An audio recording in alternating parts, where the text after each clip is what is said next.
Penulis kitab Roma adalah Rasul Paulus. Ya, ketika urusan di Korintus sudah selesai, Paulus menulis surat ini. Rasul Paulus belum pernah ke Roma. Jadi bukan Paulus pendiri jemaat Roma. Jadi Paulus menulis suratnya ini sebagai persiapan kunjungan ke Roma yang pertama. Ya, sebelum ke Spanyol. Kitab Roma kemungkinan ditulis tahun 57-58. Ya. Yang kemungkinan besar ketika ia masih di Korintus atau dalam perjalanan ke Yerusalem untuk menyerahkan bantuan, ya, bantuan dari Korintus. Kita sebenarnya tidak tahu kapan, siapa, dan bagaimana kekristenan dibawa ke Roma.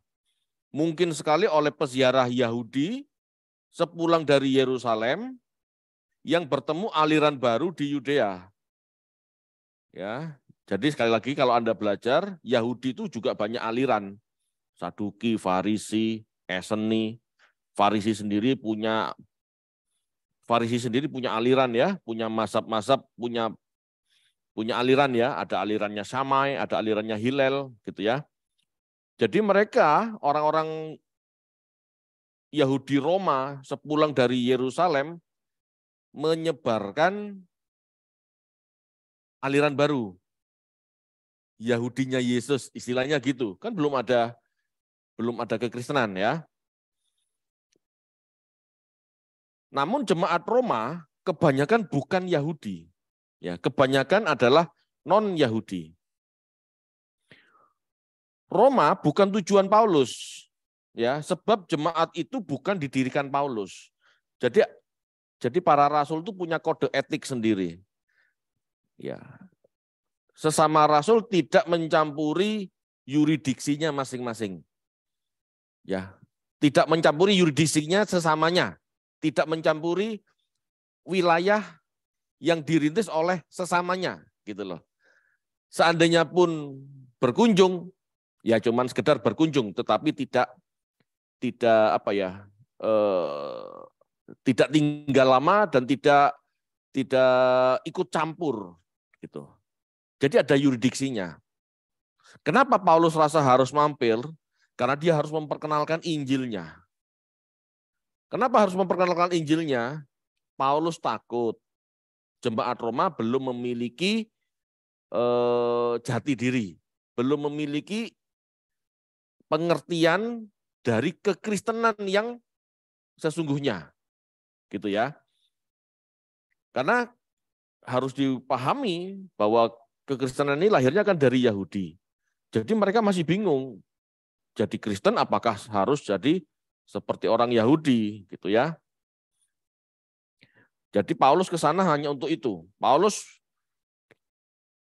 berpikir ya, sebagai pusat kekaisaran Romawi, di mana semua kegiatan bernegara mengalir masuk dan keluar ke Roma, ya, mengalir masuk dari dan ke Roma, gitu ya. Maka Paulus merasa perlu mewarnai jemaat Roma dengan Injil yang benar, sebab sangat mungkin kekristenan yang baru itu belum menemukan jati dirinya yang kokoh. Paham ya? Jadi Paulus berkeinginan mewarnai jemaat Roma dengan Injilnya. Kenapa? Karena Roma itu ibu kota, pusat kekaisaran. Jadi keluar masuknya orang ke Roma, ya, bila dia tertarik dengan kekristenan, dia akan menemukan warna kekristenan yang benar. Ya. Seperti itu.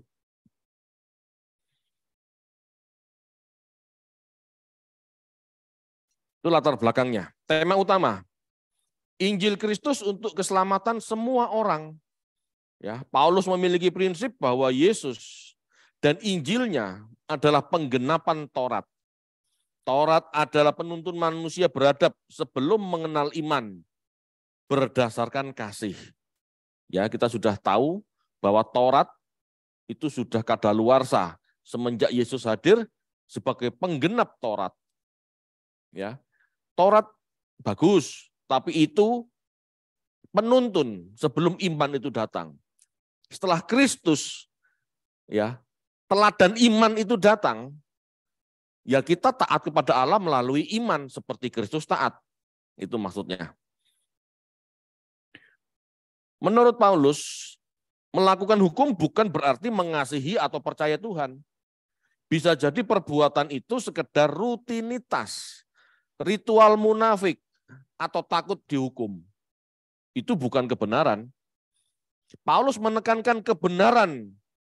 Ya, kebenaran di sini aletheia, lawannya kepalsuan. Lawannya kemunafikan, gitu istilahnya. Paulus menekankan kebenaran. Satunya keyakinan dan tindakan. Gak bisa keyakinan tok, gak bisa tindakan tok. Satunya keyakinan dan tindakan. Tidak ada yang munafik. Itulah kebenaran. Merupakan dasar dari hubungan yang setia antara Tuhan dan kemanusiaan. Iman Kristen menuntut penyerahan diri kepada Kristus sebagai Tuhan serta kerelaan dipimpin oleh Roh Kudus. Ya, jadi kekristenan tidak hidup di belenggu Taurat, di belenggu hukum, harus begini, harus begitu. Ya, tetapi kekristenan adalah usaha seseorang untuk taat kepada Allah. Allah berfirman, kita beriman. Allah berfirman, kita beriman. Beriman itu apa? Percaya dan bertindak, submit. Gitu. Tuhan sendiri secara bebas menawarkan hubungan yang hidup dan berkembang, dinamis kepada semua orang. Kalau hukum itu tidak dinamis. Hukum itu kalau sudah ditetapkan begini ya begitu. Gitu ya. Tidak bisa di otak-atik. Antara orang yang satu dengan orang yang lain hukumnya sama. Padahal kondisi setiap orang kan berbeda. Nah, kekristenan tidak seperti hukum. Kekristenan bukan agama hukum. Kekristenan agama taat, agama iman, agama kasih. Kalau kita mengasihi Allah, berarti kita melakukan perintah-perintah yang Allah perintahkan. Sesuai dengan perintahnya kepada masing-masing orang. Jadi masing-masing orang tidak bisa saling menghakimi. Karena perintahnya pasti beda. Ya. Berbuat baik sama, berbuat baik itu kan secara umum. Tetapi buat baik seperti apa, itu masing-masing orang beda. Dan silahkan berurusan dengan Allah sendiri. Ya. Diajar dewasa. Kekristenan itu diajar menjadi manusia yang sempurna. Itu. Kitab Roma adalah kitab yang paling teologis. Hasil pemikiran Paulus 20 tahun. Jadi apa yang ditulis Paulus di kitab Roma itu adalah gambaran dari teologi Paulus yang sudah matang. Ya. Di bagian pertama, pasal 1 sampai 8 itu tentang Allah yang benar. Bagaimana Paulus menyatakan bahwa Injil adalah kekuatan Allah yang menyelamatkan semua orang. Itu bagian pertama. Bagian kedua, Israel dan keselamatan bangsa-bangsa lain. Ini pasal 9 sampai pasal 11. Kalau Anda baca pasal 9 sampai pasal 11, ini Paulus berbicara tentang Israel dan keselamatan bangsa-bangsa lain. Anda perlu tahu bahwa Yahudi itu merasa paling benar. Sudah paling benar. Setiap orang apa enggak begitu, Pak? Iya, setiap agama pasti merasa paling benar. Tetapi saat itu gitu ya, pandangan orang Yahudi kepada bangsa-bangsa lain, orang kafir, goyim, itu pasti binasa. Kalau tidak masuk Yahudi. Nah, disinilah Paulus menjelaskan keselamatan bangsa-bangsa yang tidak harus jadi Yahudi.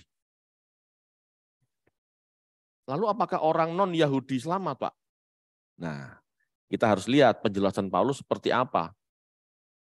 Di luar Yahudi ada keselamatan bagi Paulus. Bagi orang-orang Farisi lainnya tidak ada. Tetapi bagi Paulus ada keselamatan. Gimana? Percaya Yesus.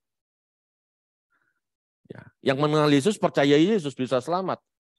Yang tidak mengenal Yesus, asalkan mereka bisa berbuat baik, seperti yang diajarkan Taurat, seperti yang diajarkan Yesus, ya selamat. Dihakimi menurut perbuatannya. Itu menurut Paulus. Nah, nanti kita secara spesifik di pasal 9 sampai 11 akan menjelaskan keselamatan di dalam Yesus bagi bangsa-bangsa asing. Bagi Paulus, bangsa-bangsa asing yang percaya Yesus tidak perlu menjadi Yahudi atau melakukan Torah. Sebab keselamatan atau pembenaran didapat karena iman seperti Abraham. Dalam hal ini bukan berarti Paulus anti terhadap Torah. Sebab Paulus sebagai Yahudi tetap melakukan hukum atau Torah bangsanya. Kita baca yuk. Kisah Para Rasul 21 ayat 24.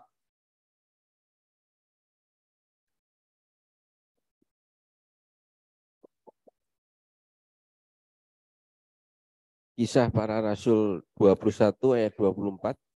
Bawalah mereka bersama-sama dengan engkau, lakukanlah pentahiran dirimu bersama-sama dengan mereka dan tanggunglah biaya mereka.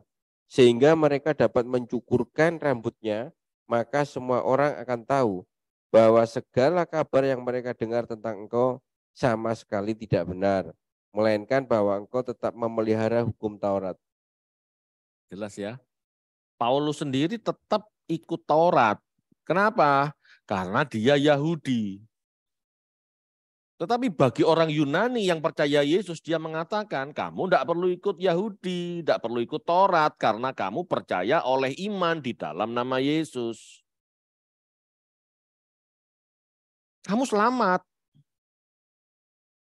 Dan keselamatan itu karena iman, bukan karena Taurat. Aku melakukan Taurat, kenapa? Karena aku Yahudi. Tapi apakah Taurat tidak menyelamatkan? Tidak. Ya. Jadi meskipun Rasul Paulus melakukan Taurat, baginya keselamatan atau pembenaran didapat oleh iman di dalam nama Yesus. Itu jelas sudah. Ya, prinsip ini jelas. Roma 3 ayat 28, silakan.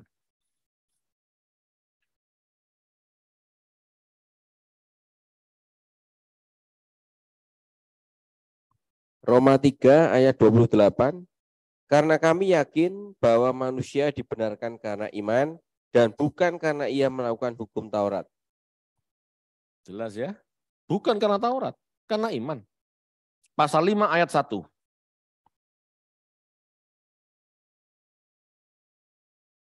Roma 5 ayat 1. Sebab itu kita yang dibenarkan karena iman, kita hidup dalam damai sejahtera dengan Allah oleh karena Tuhan kita, Yesus Kristus. Keselamatan karena iman, pembenaran karena iman, bukan karena melakukan Taurat.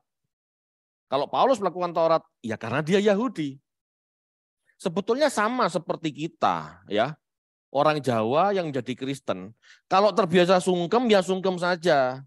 Nggak usah berubah jadi salaman, gitu. Nggak perlu. Lakukan tradisi Anda, karena Anda orang Jawa. Sebetulnya sama. Apa yang dilakukan Rasul Paulus dalam keyahudiannya itu kan tradisi nenek moyang.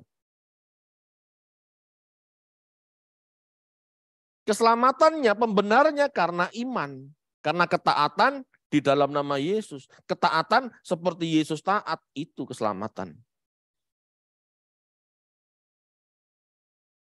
Paulus menjelaskan bahwa pemilihan Israel adalah hak prerogatif Allah.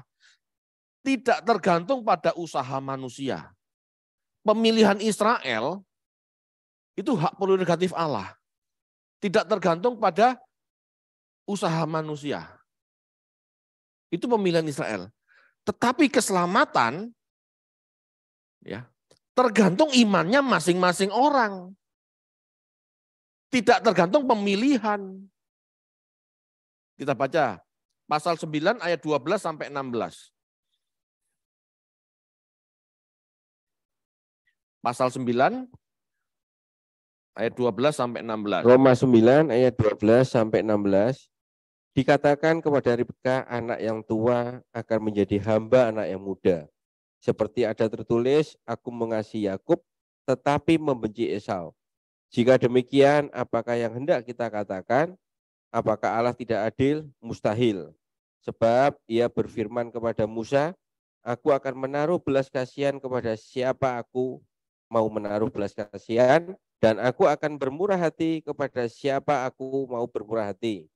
Jadi hal itu tidak tergantung pada kehendak orang atau usaha orang, tetapi kepada kemurahan hati Allah. Banyak teolog-teolog sistematika menjabarkan ini secara sistematika. Silahkan. Tetapi ini pemahaman secara biblika. Anda harus dengar. Anda harus pahami ya. Pemilihan Israel sebagai anak, gitu ya. Pemilihan Israel sebagai anak itu apa? Ingat, artinya anak itu untuk dipimpin. Barang siapa yang dipimpin roh Allah adalah anak Allah. Jadi anak itu bicara keberhaan Allah sebagai bapak memimpin anak, gitu maksudnya. Ya. Jadi pemilihan Israel sebagai anak adalah pemilihan suatu bangsa yang mewarisi perjanjian, hukum dan tata cara ibadah. Ini berbicara tentang keimamatan, bukan keselamatan. Ya, berbicara tentang keimamatan. Pasal 9 ayat 4, coba. Roma 9 ayat 4. Sebab mereka adalah orang Israel, mereka telah diangkat menjadi anak, dan mereka telah menerima kemuliaan dan perjanjian-perjanjian dan hukum Taurat dan ibadah dan janji-janji. Jelas ya? Diangkat menjadi anak, menerima kemuliaan, perjanjian, hukum Taurat, dan ibadah dan janji-janji. Ini bicara tentang keimamatan. Israel itu dipilih untuk dijadikan imamat, bangsa yang imamat, kerajaan imam, untuk jadi alatnya Allah menyatakan ini loh Allah yang benar. Jadi pemilihan Israel itu pemilihan sebuah bangsa untuk dididik sebagai anak untuk menjadi imamat yang rajani, itu maksudnya. Ya. Kita bandingkan dengan Keluaran 19 ayat 5 sampai 6. Ingat kata-kata perjanjian, hukum, ibadah. Nah, perhatikan ini. Keluaran 19 ayat 5 dan 6. Jadi sekarang jika kamu sungguh-sungguh mendengarkan firman-Ku dan berpegang pada perjanjian-Ku, maka kamu akan menjadi harta kesayanganku sendiri dari antara segala bangsa. Sebab akulah yang empunya seluruh bumi. Kamu akan menjadi bagiku kerajaan imam dan bangsa yang kudus. Inilah semuanya firman yang harus kau katakan kepada orang Israel. Ingat, di kalimat di Keluaran itu ada firman, ada perintah, ada perjanjian. Sama kan? Dengan Roma 9 ayat 4. Ini bicara tentang apa? Kerajaan imam. Allah memilih Israel sebagai kerajaan imam. Imam itu wakil manusia dengan Allah. Disebut kerajaan imam berarti bangsa ini bangsa yang mewakili umat manusia seluruhnya dengan Allah. Itu konsep Allah yang seharusnya. Tetapi Israel tidak bergerak. Israel merasa dia bangsa yang eksklusif. Ya. Dan menganggap bangsa-bangsa lain itu bukan bangsa untuk diselamatkan. Buktinya Yunus tidak mau mempertobatkan Niniwe. Ngapain bangsa itu ditobatkan Tuhan? Lah kok enak, kan gitu. Padahal Allah kepingin semua bangsa selamat. Termasuk Niniwe. Ingat itu. Jadi semua itu nyambung gitu loh. Ya. Jadi pemilihan Israel sebagai anak untuk dididik menjadi bangsa yang imamat, gitu ya. Bukan dipilih untuk langsung selamat, tidak. Jadi imamat, jadi alatnya Tuhan. Belum selamat. Israel dipilih untuk jadi imamat, alatnya Tuhan. Bukan keselamatan loh. Bukan dipilih untuk langsung selamat, tidak. Karena Paulus masih berdoa bagi keselamatan orang-orang sebangsanya. Kalau orang Israel itu pasti selamat, Paulus tidak akan berdoa untuk Israel. Karena Israel pasti selamat. Paulus berdoa untuk keselamatan Israel. Kita baca yuk. Pasal 10 ayat 1 sampai 2.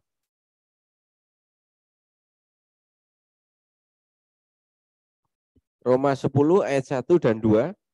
Saudara-saudara, keinginan hatiku dan doaku kepada Tuhan ialah supaya mereka diselamatkan. Nah, sebab aku dapat memberi kesaksian tentang mereka bahwa mereka sungguh-sungguh giat untuk Allah, tetapi tanpa pengertian yang benar.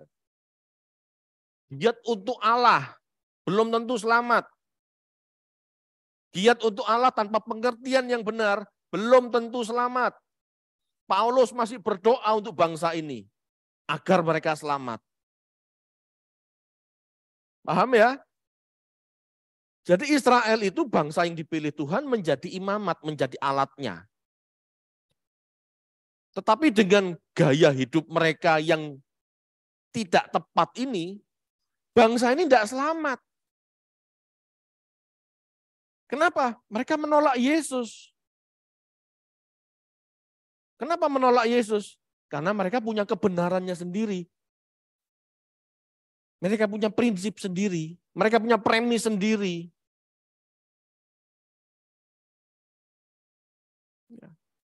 Allah memilih bangsa-bangsa lain menjadi anaknya. Orang Israel tidak suka. Tetapi sebetulnya Allah memilih bangsa-bangsa lain menjadi anaknya. Itu sudah dinubuatkan oleh Nabi Hosea. Bahwa bangsa-bangsa lain akan juga disebut anak. Kenapa? Karena kamu menolak jadi anak. Tidak mau dididik seperti mauku. Kamu mau dididik seperti maumu sendiri. Kamu merasa cukup dengan hukum. Tak kasih contoh anakku, kamu menolak. Ya, kita baca pasal 9 ayat 23 sampai 26.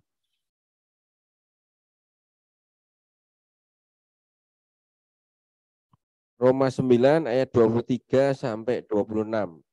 Justru untuk menyatakan kekayaan, kemuliaannya atas benda-benda belas kasihannya yang telah dipersiapkannya untuk kemuliaan, yaitu kita yang telah dipanggilnya bukan hanya dari antara orang Yahudi, tetapi juga dari antara bangsa-bangsa lain, seperti yang difirmankannya juga dalam kitab Nabi Hosea, yang bukan umatku akan kusebut umatku, dan bukan kekasih, dan yang bukan kekasih, kekasih.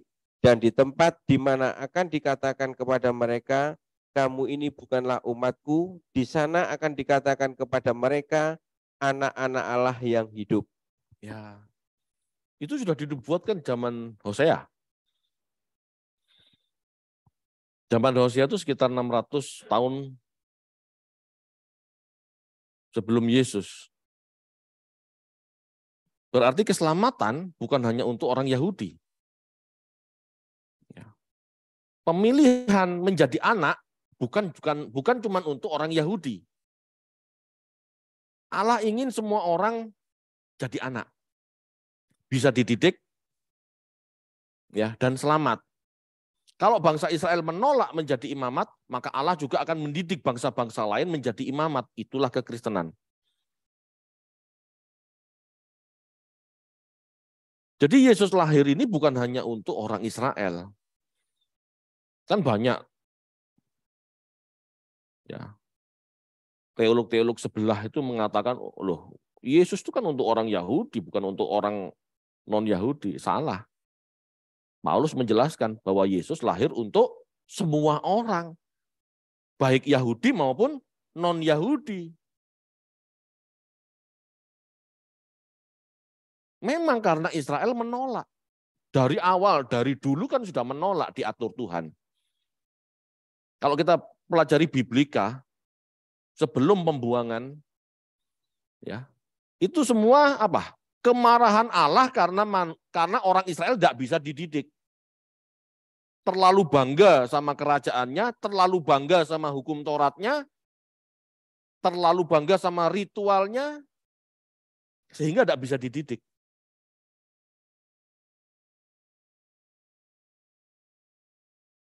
Ibadahmu itu menjijikkan meskipun meriah, hatimu busuk, tidak adil. Kan gitu toh Amos? Kamu menginjak-injak keadilan. Keadilan seperti ipuh. Ipuh tahu ya? Jadi ada ombak kalau ke pantai, biur, gitu kan ada gelembung-gelembung di pantai. Lalu habis itu hilang. Itu ipuh. Kamu membuat keadilan itu seperti ipuh. Lenyap begitu saja. Enggak kamu hiraukan. Itu Israel. Sukanya hanya berliturgi. Sukanya hanya seremonial, berritual, perayaan. Tetapi tidak mendalam. Ini loh yang dicemooh juga sama Paulus. Tauratmu itu tidak menyelamatkan karena legalis.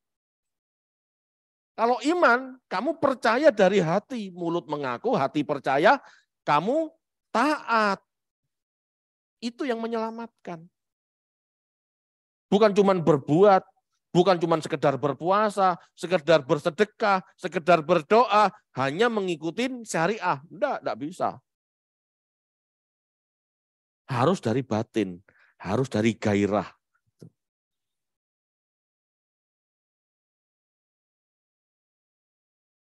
Paulus meyakini Yesuslah kebenaran. Ya. Kenapa? Karena Yesus menggenapi Taurat. Makanya dia mengarahkan dari Taurat kepada Yesus. Karena Paulus yakin Yesuslah Tuhan. Bukan Allah Bapa ya, Tuhan, majikan. Kenapa? Karena dia sanggup menggenapi Taurat. Dia sanggup memenuhi segala tuntutan Taurat. Sampai pada mati disalib. Sampai pada jadi domba sembelihan. Dia siap, dia penuhi itu semua. Ini penting. Kenapa Paulus yakin Yesus adalah Tuhan atau penebus atau majikan? Karena Paulus tahu Yesus bangkit itu dibangkitkan oleh Allah. Kenapa? Karena dia menggenapi Taurat. Ya. Paulus meyakini Yesuslah kebenaran karena menggenapi Taurat. Sebab Musa mengatakan orang yang melakukan Taurat akan hidup karenanya. Yesus dibangkitkan oleh Allah karena menghidupi Taurat secara benar. Ini berarti hanya Taurat versi Yesus yang sempurna.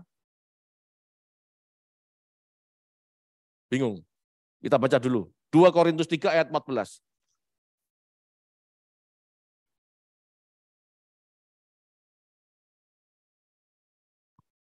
Korintus 3 ayat 14.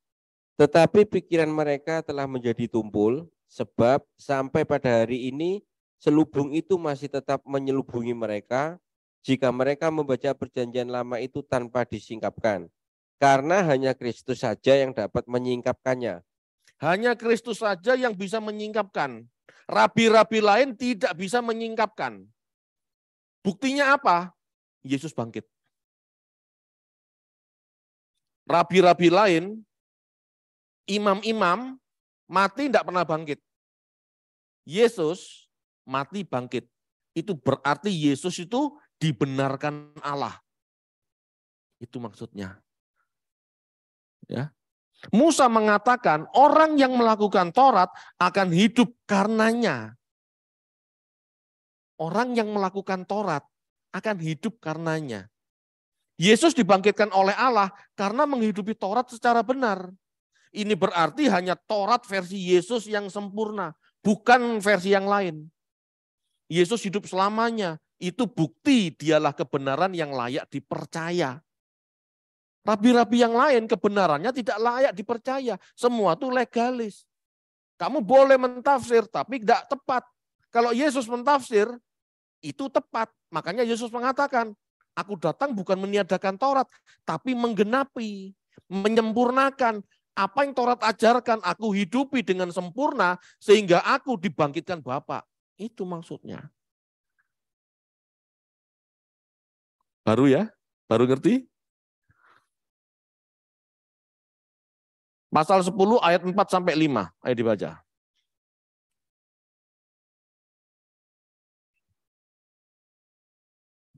Roma 10 ayat 4 dan 5. Sebab Kristus adalah kegenapan hukum Taurat, sehingga kebenaran diperoleh tiap-tiap orang yang percaya. Sebab Musa menulis tentang kebenaran karena hukum Taurat, orang yang melakukannya akan hidup karenanya. Ngerti tidak? Kalau orang hidup karena melakukan Taurat dengan sempurna, ya kalau orang hidup dengan melakukan Taurat dengan sempurna, dia akan hidup kekal. Taurat yang seperti apa yang sempurna? Taurat seperti yang Yesus ajarkan. Yang Yesus ajarkan itu kan bukan barang baru. Yang Yesus ajarkan itu barang lama.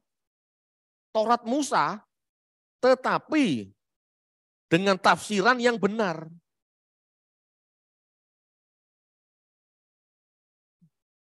Dengan tafsiran yang benar. Ngerti ya? Tadi di Korintus kan dikatakan, hanya Yesus yang bisa menjelaskan perjanjian lama. Hanya Yesus yang bisa menjelaskan Taurat. Yang lain nggak bisa. Buktinya apa? Yesus bangkit. Berarti ini orang benar. Gitu loh maksudnya. Kita bandingkan yuk. Imamat 18 ayat 5.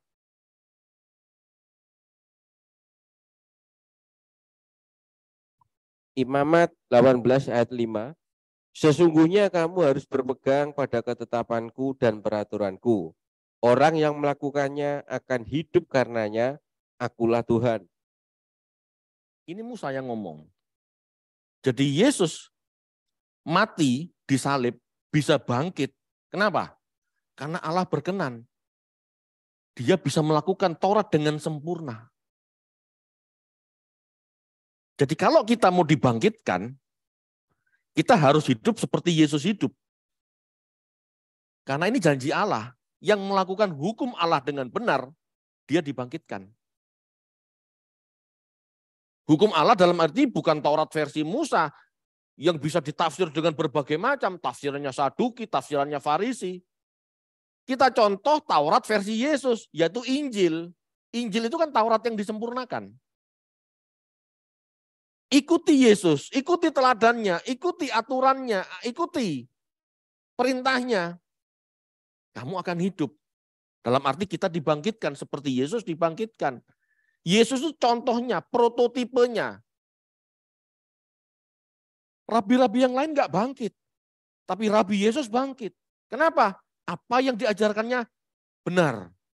Apa yang dihidupinya benar. Makanya Allah membangkitkan. Bukti kebenaran Yesus itu kebangkitan itu loh. Kalau Yesus hidupnya tidak benar, dia tidak akan dibangkitkan oleh Bapa. Itu maksudnya. Bingung? Jelas ya? Kenapa Yesus? Apa Paulus begitu yakin Yesus itu Tuhan? Satu, dia menebus.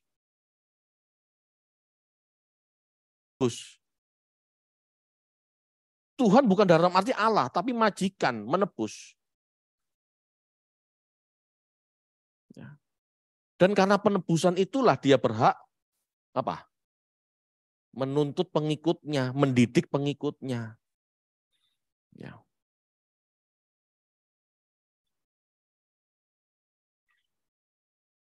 Sebagian besar Israel binasa karena menolak ajaran Yesus.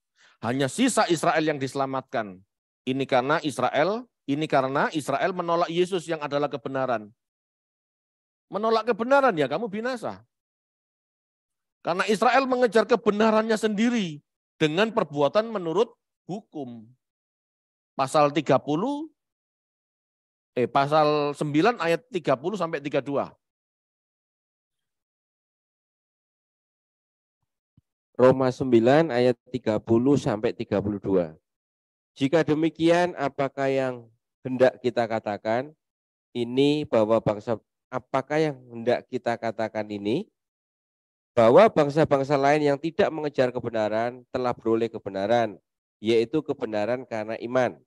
Tetapi bahwa Israel sungguh pun mengejar hukum yang akan mendatangkan kebenaran, tidaklah sampai kepada hukum itu. Mengapa tidak?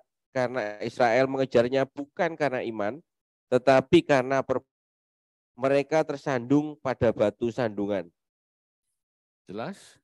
Orang Yahudi yang punya hukum tidak mencapai kebenaran itu. Kenapa?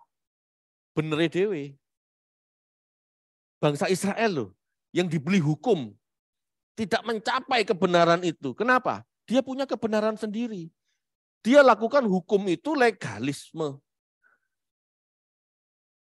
Tapi bangsa lain yang tidak punya hukum, percaya Yesus dan hidup seperti Yesus hidup, kamu menemukan kebenaran. Jadi Bapak Ibu dalam menjadi umat Tuhan ya, jangan hidupi kebenaran kita sendiri. Ikuti kebenaran firman Tuhan. Ikuti kebenaran Yesus yang sudah ada di Alkitab. Jangan bener dewe. Bagaimana beribadah, bagaimana hidup, Tuhan Yesus sudah ajarkan. Yang punya hukum saja, tidak selamat gara-gara hukum itu. Dia tidak tepat sasaran. Karena apa? Menyimpang, punya pengertian sendiri, punya kebenaran sendiri. Nah, orang Kristen banyak yang ikut-ikutan Yahudi ibadahnya. Yang ikut ayin ini, ayin itu, tiup shofar. Betul?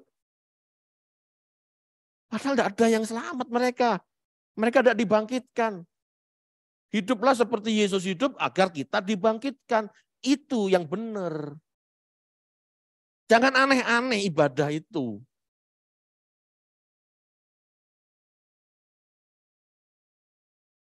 Apa yang tidak Yesus ajarkan, sebetulnya loh ya, tidak perlu dilakukan.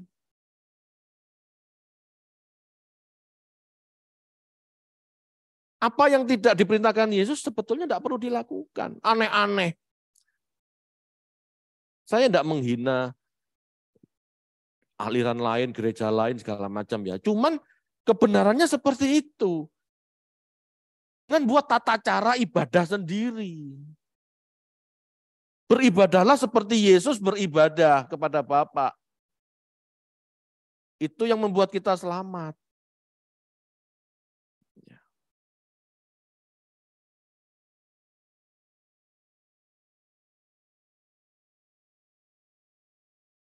Bangsa-bangsa lain memperoleh keselamatan, memperoleh kebenaran karena iman kepada Yesus. Dalam hal ini Paulus menekankan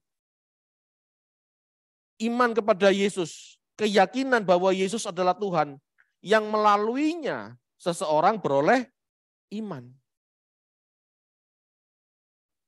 Paulus meyakini bahwa Yesus adalah kebenaran. Apa yang dilakukannya sebagai orang Yahudi itu sempurna. Oleh sebab itu dia dibangkitkan. Jadi kalau kita ingin bangkit seperti Yesus bangkit, dengar ajarannya, ikuti teladannya, itulah Injil, itulah Taurat yang sempurna. Ikuti itu. Bukan model legalisme Yahudi, tetapi model Yesus yang sangat batiniah. Gitu. Ya. Kalau Yesus mengatakan sesuatu, itulah kebenaran. Karena dia dibangkitkan. Itulah firman. Karena Yesus adalah kebenaran firman. Kalau apa yang dikatakan Yesus kita pahami, apa yang diikuti Yesus kita ikuti, apa yang diteladankan Yesus kita hidupi, kita dapat iman. Paham maksudnya? Yesus benar, terbukti dibangkitkan. Jadi apa yang dulu Yesus ajarkan, apa yang Yesus lakukan, lakukan. Itulah iman. Kamu hidup seperti Yesus hidup, itulah iman. Kita baca pasal 10 ayat 17.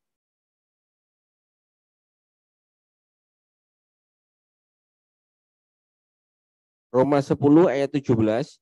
Jadi iman timbul dari pendengaran dan pendengaran oleh firman Kristus. Ngerti firman Kristus? Remato Kristo. Remato Kristo. Itu firman. Beda sama logos. Logos itu pengertian. Kalau rema itu ucapan. Saat Yesus hidup, dia mengajar. Ucapan-ucapan Yesus saat mengajar, itu rema. Nah, kalau kita tidak mengenal Yesus dengan tepat, setepat-tepatnya, ya kita tidak akan pernah bangkit. Kita harus mengerti Yesus sampai sebegitunya, supaya kita memperoleh kebangkitan yang sama. Itulah iman. Iman itu muncul kalau kita mengerti ucapan Yesus dan kita menghidupi hidupnya. Tanpa ini tidak ada keselamatan. Tidak akan pernah dibangkitkan. Seperti orang-orang Yahudi yang melakukan Taurat versinya, tidak pernah bangkit kan? Yesus yang dibangkitkan. Itu yang dipercaya Paulus. Ya. Paham enggak sampai di sini?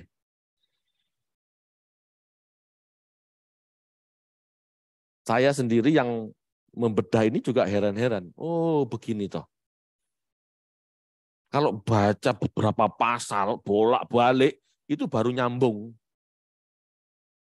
Kalau cuma 1 ayat, 2 ayat, tidak pernah nyampe. Pasal 10 ayat 17, ini kan sudah dulu kita dengar. Tetapi pengertian ini baru sekarang. Clear-nya seperti ini, jernihnya seperti ini. Ya. Jadi kalau begini, ini kesimpulan ya, ini kesimpulan. Coba baca pasal 10 ayat 9 sampai 10. Roma 10 ayat 9 dan 10. Sebab jika kamu mengaku dengan mulutmu bahwa Yesus adalah Tuhan dan percaya dalam hatimu bahwa Allah telah membangkitkan Dia dari antara orang mati, maka kamu akan diselamatkan. Karena dengan hati orang percaya dan dibenarkan, dan dengan mulut orang mengaku dan diselamatkan. Coba pasal 9 tampilkan.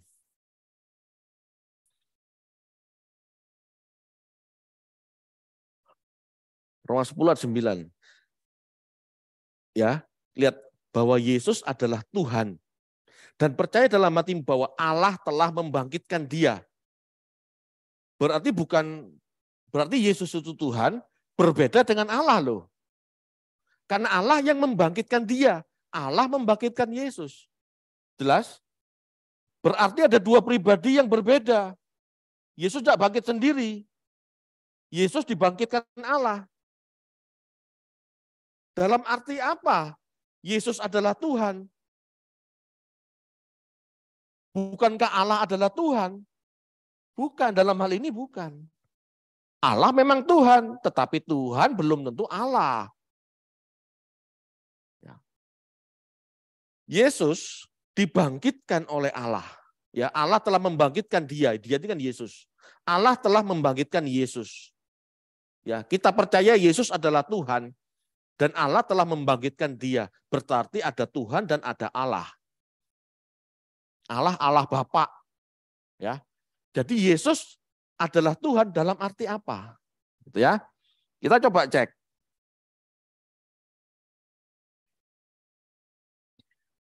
Kita bandingkan dengan Roma 3 ayat 24. Roma 3 ayat 24. Dan oleh kasih karunia telah dibenarkan dengan cuma-cuma karena penebusan dalam Kristus Yesus. Penebusan dalam Kristus Yesus. Hubungkan sama Yesus adalah Tuhan dengan penebusan. Di sini berarti Tuhan adalah majikan. Dia menebus. Gitu loh. Bukan Tuhan dalam arti apa? Raja semesta alam. Ya memang Tuhan, memang Yesus Raja semesta alam, tapi konteksnya ini Yesus menebus manusia, berarti Yesus adalah Tuhan dari semua manusia. Yesus menebus manusia, berarti Yesus adalah Tuhan, majikan dari semua manusia. Semua manusia dimiliki Yesus, itu artinya. Dan Allah membangkitkan Yesus.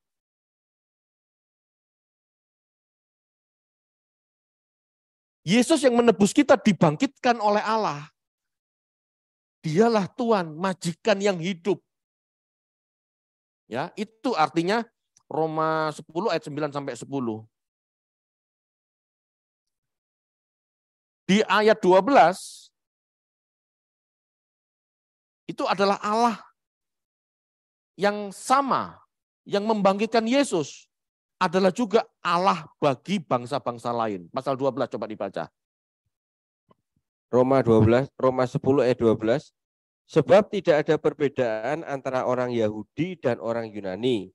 Karena Allah yang satu itu adalah Tuhan dari semua orang, kaya bagi semua orang yang berseru kepadanya. Jelas? Allah yang sama yang membangkitkan Yesus, yang membenarkan Yesus adalah Allahnya juga bangsa-bangsa lain.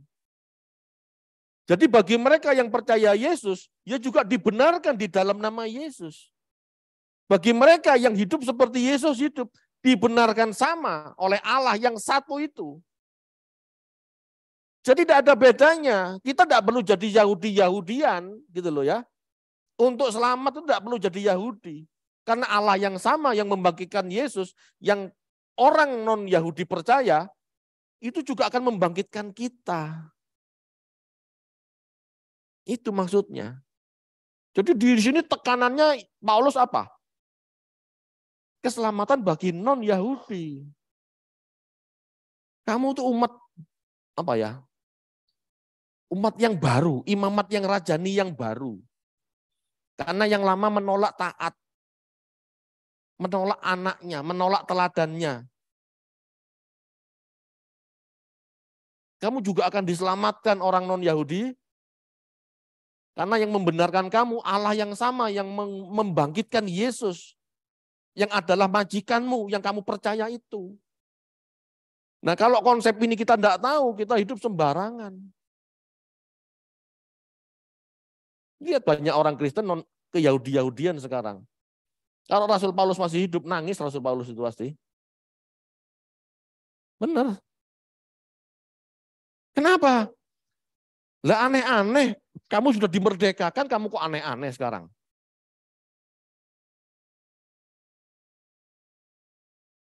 Begitu. Paulus tuh sedih melihat bangsanya yang nggak mau percaya Yesus. Nah kita yang percaya Yesus kok ikut Yahudi-Yahudian. Jadilah non-Yahudi tetap. Nilai-nilai kebenarannya itu ikuti Tuhan. Tidak perlu jadi Yahudi. Hiduplah sesuai tradisimu. Orang Jawa mau sungkem, tetaplah sungkem. Orang Cina mau pai-pai, tetaplah pai-pai. Iya.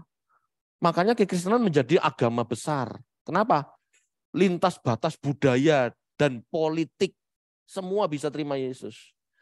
Itulah sebabnya sebetulnya kekristenan bukan agama. Tapi gaya hidup taat seperti Yesus taat, itulah kekristenan. Makanya jadi Kristen itu jangan buat agama baru. Harus begini, harus begitu. Ibadahnya begini, ibadah begitu. Repot ritual. Tidak penting. Nah, ajaran kayak gini ini tidak gampang diterima oleh kekristenan umum. Kenapa? Karena kekristenan sudah melembaga, sudah menjadi agama.